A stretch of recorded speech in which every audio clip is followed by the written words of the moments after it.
اللہ کے رسول صلی اللہ علیہ وآلہ وسلم پیدائش سے لے کر وصال تک ہر وقت یہ کہتے رہتے تھے کہ ربی حبلی امتی، اے میرے اللہ میری امت میرے حوالے کر دے، اے اللہ میری امت مجھے عطا کر دے۔ جی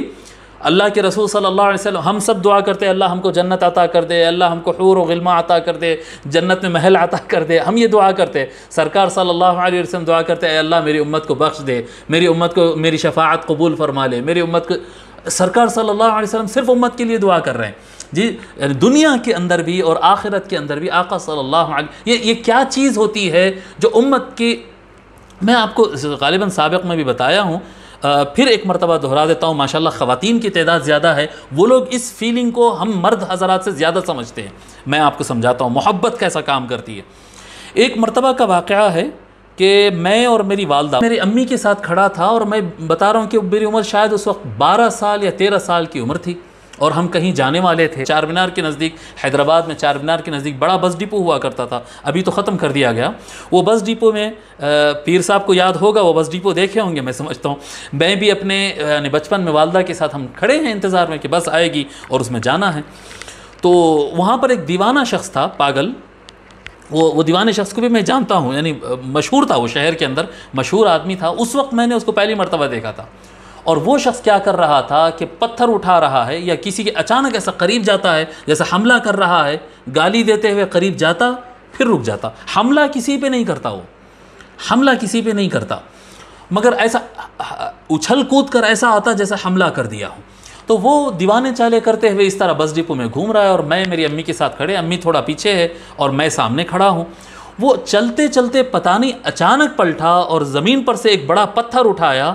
اور کیا کہتے ہیں مارنے کے لیے بھاگ کے میری طرف ایسے آیا۔ میں بتا رہا ہوں نا ودن سیکنڈز، میں آپ کو بتا نہیں سکتا کہ کتنا، 1 سیکنڈ کا بھی ٹائم نہیں لگا۔ اچانک میری والدہ نے مجھے ایسا پکڑ کر، میں چھوٹا تھا، پکڑ کر مجھے پیچھے کیے اور وہ ایک دم سامنے آ گئے اس طرح سے۔ یعنی وہ اس کے لیے ان کو سوچنے، ٹائم لگانے اور پلان کرنے کچھ ضرورت نہیں پڑی، بس میں سامنے تھا، اچانک مجھے پیچھے کیے اور وہ سامنے آ گئے، اور وہ حسب معمول وجہ سے قریب آیا اور پھر پلٹ کر چلا گیا۔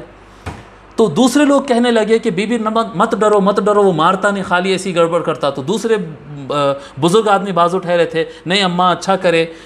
کیا بولتے نہیں مارتا نہیں مارتا، بولتے پاگل ہے، مار دیا تو کیا کرتے اس کے بعد۔ لیکن یہ پورے واقعہ کے اندر پورے واقعہ کے اندر جو بات میں سمجھانا چاہتا ہوں وہ یہ ہے کہ یہ میری والدہ کو کس چیز نے اس چیز کے لیے تیار کیا تھا کہ وہ ڈائریکٹ میرے سامنے آ گئی تھی۔ وہ کیا چیز تھی، وہ کیا رفتار تھی، اور وہ کیسا انہوں نے سیو کیا، یہ چیز تھی محبت، یہ چیز تھی محبت۔ اب میں آپ کو بتاؤں، یہ آقا صلی اللہ علیہ وآلہ وسلم کی، یعنی آپ کہتے ہیں کہ یہ سب سے بڑی طاقت جو اللہ تبارک و تعالیٰ نے آقا کو عطا فرمایا۔ دیکھیے اللہ تبارک و تعالیٰ اپنے انبیاء میں سے کسی کو خلیل فرمایا، کسی کو صفی فرمایا، کسی کو کلیم فرمایا، الگ الگ صفات۔ ابراہیم میرا دوست ہے، کیا کہتے ہیں آدم میرا خاص بندہ ہے، عیسیٰ جو ہے میرا کلمہ ہے، اور موسیٰ میرا کلیم ہے، میں اس سے بات کرتا ہوں، علیہم السلام اجمعین، ساروں کے بارے میں فرمایا۔ لیکن سرکار کے بارے میں فرمایا تو الا و انی حبیب اللہ، حضور صلی اللہ علیہ وسلم فرمائے میری خاصیت یہ ہے کہ میں اللہ کا محبوب ہوں، اللہ میرے سے محبت کرتا ہے، اور وہ محبت کا نتیجہ یہ ہے کہ سرکار جو چاہتے ہیں اللہ تبارک و تعالیٰ پورا کر دیتا ہے، پورا کر دیتا ہے۔ آپ تصور کریں قیامت کے دن میدان محشر میں گناہگار کھڑے ہوں گے اور ان کے لیے فیصلے جہنم میں جانے کے ہوتے رہیں گے، سرکار کہتے رہیں گے کہ مولا چھوڑ بھی دے، اور اللہ تبارک و تعالیٰ جنت بھیج دے گا ان کو۔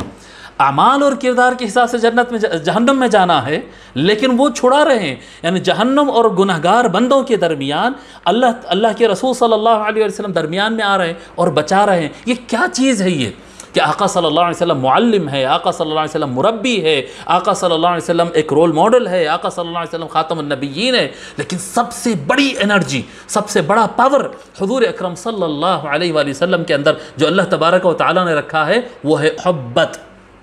محبت۔